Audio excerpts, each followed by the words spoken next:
كالبدر طلعته في حسنه وضياء. Begitulah keadaan terkadang ketika orang mendapatkan nikmat, maka ada segelintir orang yang tidak suka melihat orang lain diberi nikmat oleh Allah, maka dia diganggu dengan lisan, dengan pandangannya, atau dengan perbuatannya. Nah, kita misalnya posisi kita, kalau kita diganggu atau kita disakiti, bagaimana paling baik balasan kita kepada orang yang mengganggu kita? Kita membalas kepada mereka itu seperti apa? Al-Habib Abdul Hadid menasihati kepada murid-muridnya, kepada para pecintanya, kepada para pengikutnya, sebaik-baiknya, paling afdolnya dari bagian sabar, karena kita kan disuruh sabar, sebaik-baiknya, paling afdolnya sabar dari gangguan orang adalah memaafkan orang yang mengganggu kita. Paling afdolnya sabar, siapa yang ganggu kita itu, maafkan dia. Ketika Nabi Muhammad SAW pergi ke satu daerah untuk ngajak orang kepada Allah, ngajak orang untuk berbuat baik, ngajak orang berbuat taat menyembah Allah, ngajak orang untuk ke surga bersamanya untuk mendapatkan ridha Allah, tapi Nabi Muhammad disambut dengan lemparan batu, cacian, makian. Siapa yang mencintai Nabi Muhammad yang saat itu marah melihat Nabi kita Muhammad SAW diganggu, dilempar, dicaci, dihinakan, sedangkan dia Habibullah Sayyidina Muhammad SAW. Malaikat penjaga gunung mengatakan, ya Rasulullah, izinkan aku melempar gunung ke penduduk Taif ini agar mereka binasa semua. Nabi Muhammad memaafkan semuanya. Nabi Muhammad katakan, jangan, kasihan. Dimaafkan semua sama Nabi. Semua dimaafkan sama Nabi. Inilah balasan terbaik orang yang mengganggu siapapun. Maka Nabi SAW berdoa kepada Allah, Allah mahdi qaumi fa innahum la ya'lamun. Ya Allah, ampuni kaumku, mereka enggak tahu. Nah, kita mungkin punya teman yang suka ganggu, jahil, maafkan. Toh kita membalasnya, puasnya di mana? Apa kepuasan kita membalas gangguan orang tadi itu? Udah biarkan, maafkan, sambil melatih hati kita semua. Maafkan.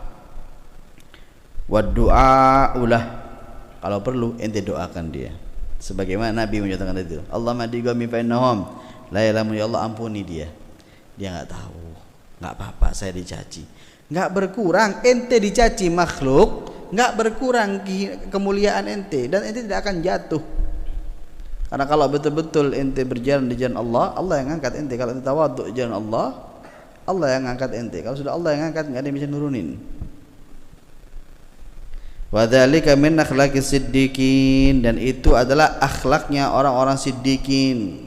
Masya Allah. Lagian terkadang kalau kita mau membalas, ya mungkin bisa, semua orang berhak membalas atau mendoakan yang jelek. Doanya orang yang dizalimi itu mustajab. Iya, bagaimana kalau doa ente yang mustajab tadi itu ente doakan orang yang zalim sama ente dengan doa kebaikan? Kan mustajab. Kenapa kita nggak mau sedekah dengan doa?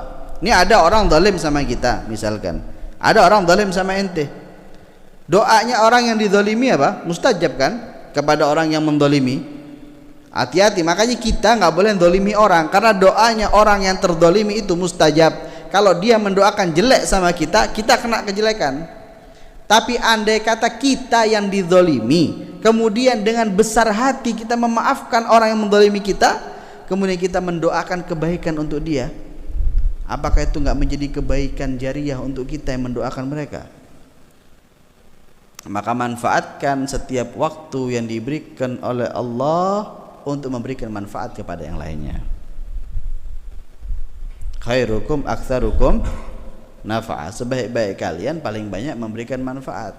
Kalau kalian enggak bisa memberikan manfaat dengan harta kalian, dengan tenaga kalian, dengan nasihat kalian, ya udah kalian di belakang mereka doakan teman-teman kalian.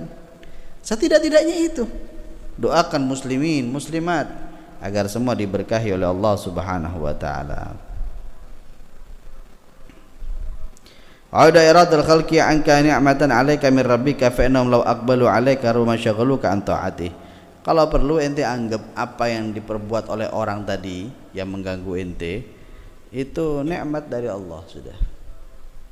Biarin aja orang berbuat apa, orang berucap apa, berujar apa, ya udah biarin. Enggak usah dihiraukan. Lagian toh enggak bener, ngapain kita anggap? Kalau itu benar kita anggap mungkin kurang lebih. Ini nggak benar, ngapain kita anggap? Biarin aja, nggak masalah. Da'in nas yaguna mabada wa tathik bi rabbil khalaik. Manusia mau ngomong apa? Biarin. Manusia mau bicara apa? Biar. Da'in nas yaguna mabada. Tinggalkan manusia ngomong apapun. Wa tathik bi rabbil khalaik. Tapi ente tetap di jalan Tuhan segenap makhluk, Allah Subhanahu wa taala. Selama ente di jalan yang sesuai dengan syariah, jalan yang diridhoi oleh Allah, biarin orang mau ngomong apa. Yang ente kejar adalah ridha Allah, bukan ridha manusia. Kalau ente ngejar ridha manusia, ketika nanti di hadapan Allah, walaupun ente taat, walaupun ente ahli ibadah, ahli sedekah, maka Allah mengatakan ente minta pahala sama dia. Ente dulu minta ridho siapa? Kata Allah, minta ridho manusia. Ente minta dong sama dia pahala, jangan minta sama ana. Kira-kira nggak kecelik nanti di hari akhirat di hadapan Allah Subhanahu wa taala. Kenapa? Karena ibadahnya ente mengharap ridho makhluk, karena sodakohnya ente mengharap ridho makhluk, karena ente pengen dianggap, pengen dipandang oleh makhluk, bukan Allah. Maka nanti Allah akan mengatakan kepada kita yang mencari ridhonya makhluk, ente minta pahala sama orang yang ente harapkan keridhoannya. Maka kita menjadi orang yang merugi suatu hari nanti. Oleh karenanya biarin manusia mau ngomong apa, yang penting ente sama Allah, yang penting ente sama Nabi ente, sama kekasih ente Muhammad sallallahu alaihi wasallam. Manusia mau ngomong apa biar, manusia mau nganggap apa biar, yang penting bagaimana Allah sama kita, kita sama Allah. Bagaimana Nabi Muhammad sama kita, kita sama Nabi kita, kekasih kita Sayyidina Muhammad sallallahu alaihi wasallam.